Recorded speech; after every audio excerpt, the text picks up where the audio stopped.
अस्सलामु अलैकुम वरहमतुल्लाहि वबरकातुहू। अस्सलातु वस्सलामु अलैका या हबीबल्लाह, अस्सलातु वस्सलामु अलैका या नबी अल्लाह व अला आलिका व अस्हाबिका या सय्यदी या नूर अल्लाह। डियर स्टूडेंट्स, आज हमारा पहला लेक्चर रीज़न आर्ट से मुतल्लिक है, जिसमें हम आपको पहले लेक्चर में डिटेल के साथ तमाम मटेरियल की डिटेल बताएंगे कि कौन कौन सा मटेरियल हमें काम के दौरान में चाहिए होगा। और आज का फुल लेक्चर इस मटेरियल से की डिटेल से रिलेटेड है, इसलिए आप एक पेंसिल कॉपी अपने पास रखिए ताकि आप उन सबको नोट डाउन कर सकें और उनको नंबरिंग के साथ नोट डाउन कीजिए। और जो जो एक्सप्लेनेशन मैं आपको बताऊंगी वो भी साथ नोट डाउन कीजिए, ताकि जब आपको रिवीजन करें आप, तो आपको हर तमाम मटेरियल की अच्छी तरीके से समझ आ जाए, तो ही हम फिर प्रैक्टिकल काम की तरफ जो है ना वो हम मूव ऑन कर सकेंगे। तो सबसे पहले जो है हमारा पहला मटेरियल जो हम रेज़न के लिए इस्तेमाल करते हैं वो है रेज़न एंड हार्डनर। ठीक है, तो रेज़न और हार्डनर जो है वो आपको बोतल फॉर्म में मिलता है। जब हम मार्केट में जाएंगे तो आपको रेज़न और हार्डनर समटाइम्स बॉटल पे लिखा भी होता है name resin hardener, like epoxy resin and epoxy hardener. और समटाइम्स अगर नहीं लिखा होता तो आपको epoxy part A and epoxy part B लिखा हुआ मिलेगा। तो इपॉक्सी पार्ट ए का मतलब है रेज़न एंड इपॉक्सी पार्ट बी का मतलब है हार्डनर। तो ये दोनों नामों से आपको मार्केट में मिलेगा। तो आपको इसको देख के समझ आना चाहिए कि ये रेज़न और हार्डनर है जिसकी हमें इस्तेमाल करना भी यहाँ पर। अच्छा, ऐसा है कि हम जो है यहाँ पे हमारे पाकिस्तान में 3 तरह का डिफरेंट रेशो के साथ जो है वो रेज़न मार्केट में अवेलेबल है।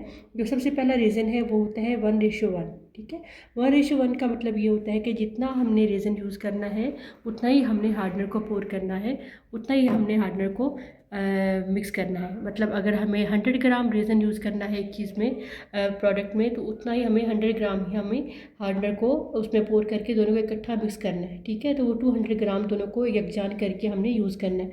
तो जो दूसरी इसकी आपको मिलेगी फॉर्म मार्केट में वो होगी 2:1। 2:1 का मतलब ये है कि डबल रेज़न और उसका हाफ हार्डनर। मीन अगर हमें रेज़न 100 ग्राम यूज़ करना है तो हमें 50 ग्राम हार्डनर यूज़ करना है, उसका आधा। ठीक है, तो 150 टोटल 150 का हमने मिक्सचर तैयार करना है। और जो थर्ड एंड फाइनल जो हमारे पास अवेलेबल होती है रेज़न की काइंड मार्केट में, वो होती है रेडीमेड रेज़न, लाइक इपॉक्सी रेज़न। उसमें हमें कुछ भी मिक्स करने की ज़रूरत नहीं होती, वो डायरेक्ट हम अपने अप्लाई करते हैं प्रोडक्ट्स के लिए। वो वाली जो रेज़न है वो हमें ज्वेलरी के लिए इस्तेमाल में आती है। तो अभी हम अपनी वर्कशॉप में 2:1 रेज़न को यूज़ करते हैं और उसी की मदद से हम अपने प्रोडक्ट्स को बनाते हैं। तो 2:1 एक्सप्लेन अगेन कर देती हूँ मैं। ये वो रेज़न है जो हमें डबल रेज़न यूज़ करना है और उसका हाफ हार्डनर यूज़ करना है। कैसे यूज़ करना है ये इसको अगले नेक्स्ट प्रोसेस में आपको बताऊँगी। ठीक है, ओके। द नेक्स्ट स्टेप, अगला हमारी जो प्रोडक्ट है जो हम यूज़ करते हैं वो होती है हमारा वेइंग स्केल। ठीक है, हमारे मटेरियल में सेकंड चीज़ है वो वेइंग स्केल है। वेइंग स्केल की मदद से ही हम मेजर कर सकते हैं कि हमने कितना रेज़न और कितना हार्डनर यूज़ करना है। ठीक है, अगर आपके पास स्टार्टिंग में वेइंग मशीन नहीं है तो आप किसी भी बॉटल कैप की मदद से भी मेजर कर सकते हैं। फॉर एग्जांपल अगर आपके पास कोई बड़ी बॉटल है, उसकी कैप है, तो आप 2 कैप्स रेज़न एंड 1 कैप जो है ना वो हार्डनर यूज़ करेंगे तो वो भी आपकी रेशो कंप्लीट हो जाएगी। और अगर आप थर्ड कोई और ऑप्शन यूज़ करना चाहते हैं तो वो आपकी स्पून का ऑप्शन है। अगर आप एक डिस्पोजेबल स्पून ले लें और उसकी मदद से 2 स्पून रेज़न और 1 स्पून हार्डनर यूज़ कर सकते हैं स्टार्ट में छोटे प्रोडक्ट्स बनाने के लिए। ठीक है, तो ये हो गया हमारा वेइंग स्केल। थर्ड चीज़ जो हमारे पास आती है वो होती है मिक्सिंग प्रोसेस। कि हमने इन रेज़न और हार्डनर को वेइंग स्केल पर वे कर लिया और उसके बाद हमने मिक्सिंग उसको कैसे करनी है। ठीक है, तो मिक्सिंग के लिए हमें 2 चीज़ें चाहिए। हाँ, एक तो हमें डिस्पोजेबल कप चाहिए और एक हमें मिक्सिंग स्टिक चाहिए। ठीक है, वो इसलिए कि हम रेज़न जो है मटेरियल सिंपल मटेरियल नहीं है, ये एक केमिकल है। इसको हम किसी भी फूड कंटेनर में यूज़ नहीं कर सकते, मिक्स नहीं कर सकते। अगर हम किसी कप को यूज़ करेंगे तो वो कप दोबारा से हम उसको ईडेबल थिंग के लिए यूज़ नहीं कर सकेंगे। इसलिए हमें जो है ना वो हमेशा रेज़न और हार्डनर को डिस्पोजेबल कप में ही मिक्स करना है, ताकि अगर ये जब मिक्स करने के बाद हम इसको डिस्पोज ऑफ कर सकें। ठीक है, सेम लाइक हमने स्पून जो है ना वो घर की कोई भी मिक्सिंग स्पून नहीं यूज़ करनी है, हमें उसके लिए मिक्सिंग करने के लिए भी मिक्सिंग स्टिक जो है ना वो हमें चाहिए। ठीक है, तो इन दोनों की मदद से हम रेज़र और हार्डनर को मिक्स करेंगे। ठीक है, अच्छा अब उससे अगला जो स्टेप है वो ये है कि हमें रेज़न हार्डनर को मिक्स कर लिया।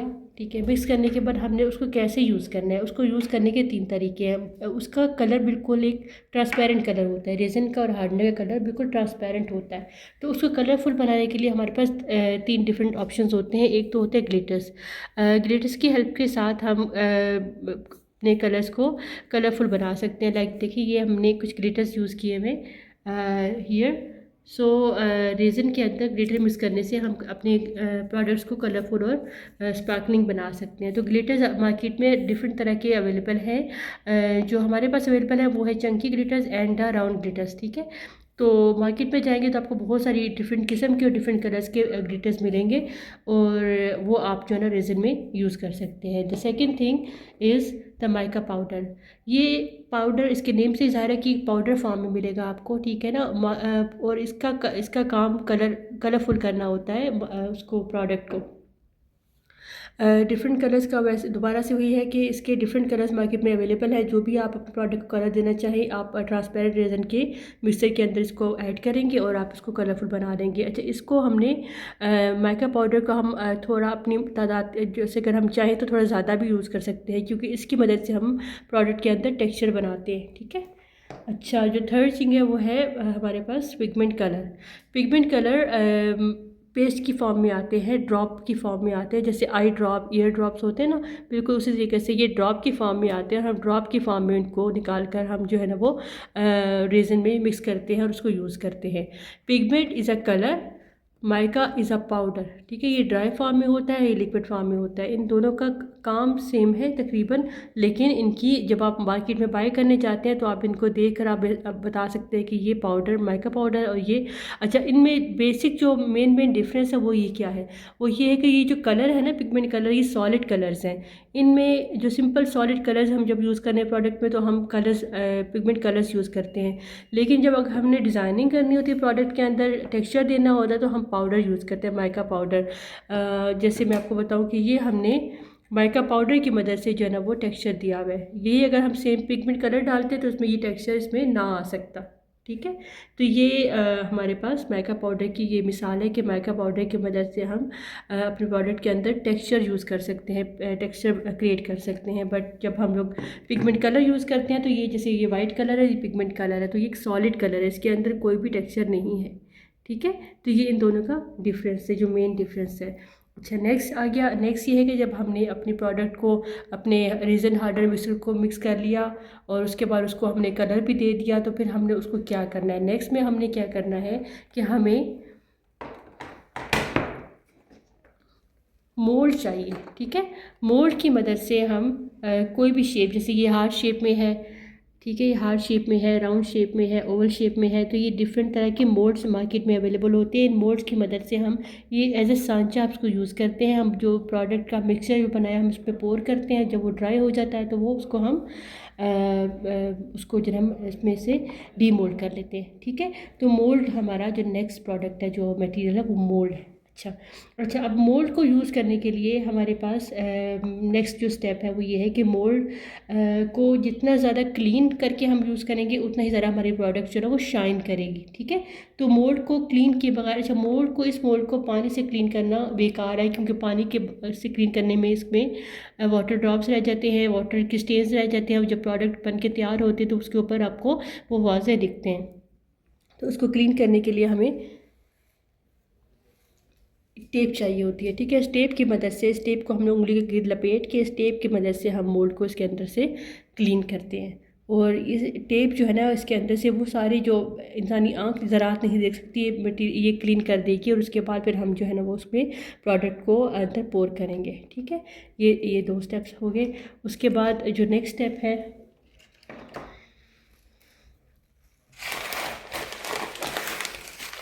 वो क्रश ग्लास है। ठीक है, ये क्रश ग्लास जो है वो हमें प्रोडक्ट को की आउटलाइन को डेकोर करने के लिए और या फिर उसके मिडल पार्ट को डेकोर करने के लिए हम इस्तेमाल करते हैं। लाइक ये देखिए, फ्रेम के हमने आउटर फॉर्म में ये सारे क्रश ग्लास यूज़ किए हैं।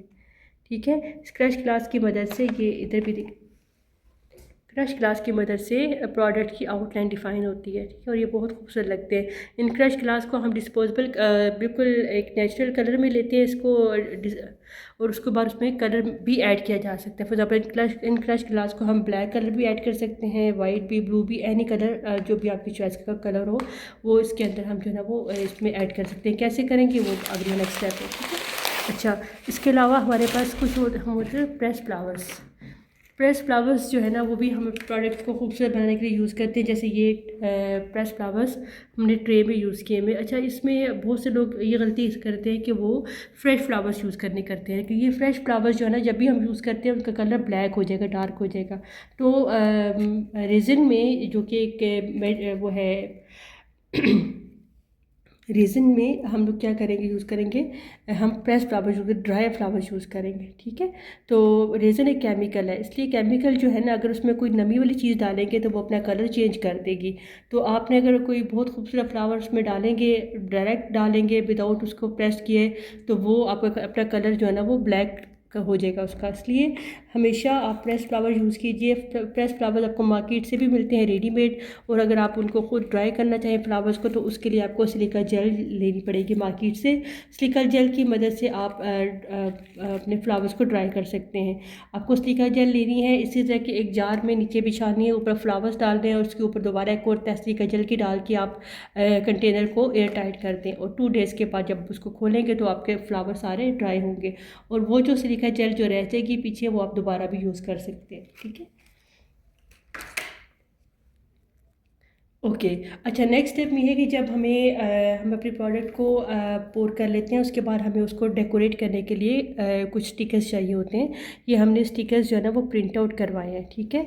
ये स्टिकर जो है ना ये ट्रांसपेरेंट शीट होती है, स्टिकर शीट होती है, इसके ऊपर आप जो भी ड्राइंग या कलर या राइटिंग कुछ भी करना चाहिए, कलर तो यही रहेगा ब्लैक ही, लेकिन आप कुछ भी इसमें लिखवाना चाहे, जैसे ये हमने लिखवाया, ठीक है, तो ये सारा करके आप उसका प्रिंट आउट ले सकते हैं। तो ये A4 पेपर के ऊपर आप ट्रांसपेरेंट जो स्टिकर शीट के ऊपर आपको ये प्रिंट आउट लेना होता है और वही आप इस पर यूज़ करना होता है। अच्छा, अब अगर उसके अलावा जो नेक्स्ट एक और जो चीज़ है वो ये कि गोल्डन कलर का समटाइम्स आपको लिखना होता है, कि जैसे आप ब्लैक के ऊपर गोल्डन लिखना चाह रहे हैं तो वो गोल्डन जो है ना वो आपको वो भी आपको प्रिंट आउट लेना पड़ता है, कटिंग करवानी पड़ती है गोल्डन की।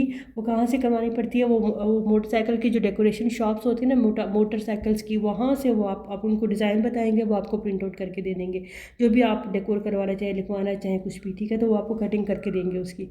अच्छा, और उससे अगली चीज़ वो ये है कि स्टोर कर लिया आपने प्रोडक्ट को, सिक्योर कर लिया, और उसके बाद हमें इसके जब रेज़न है ना ये केमिकल है, इसको 2 डिफरेंट केमिकल्स को मिला के हम एक प्रोडक्ट बनाते हैं, रेज़न को और हार्डनर को। तो जब हम उसको मिक्स करते हैं तो मिक्स करने के दौरान में उसमें कुछ बबल्स बनते हैं, ठीक है। बबल्स बनते हैं, वो बबल्स अगर हमारी प्रोडक्ट के अंदर रह जाए तो वो उसकी शाइन कम हो जाती है। तो उन बबल्स को रिमूव करने के लिए हमारे पास 3 डिफरेंट तरीके हैं। पहला तरीका ये है कि हम उसके लिए बबल रिमूवर यूज़ करते हैं, स्प्रे, ठीक है। ये बबल रिमूवर स्प्रे हम यूज़ करते हैं, इसकी मदद से हम अपने जो प्रोडक्ट के ऊपर सारे बबल्स जो बनते हैं उनको रिमूव कर सकते हैं। The second option is this heat gun. With the help of heat gun we can also remove the bubbles. And the third and the last very easy option is the torch light. Okay, the small torch, with the help of that small torch you can also remove the bubbles, but अच्छा, तो वो torch gun की मदद से आप जो है ना वो बबल्स को रिमूव कर सकते हैं, ठीक है। अच्छा, अभी आज के लिए लेक्चर कंप्लीट करते हैं। इंशाल्लाह नेक्स्ट लेक्चर में आपसे दोबारा मुलाकात होती है। तब तक के लिए दुआ में याद रखिएगा। अल्लाह हाफिज़।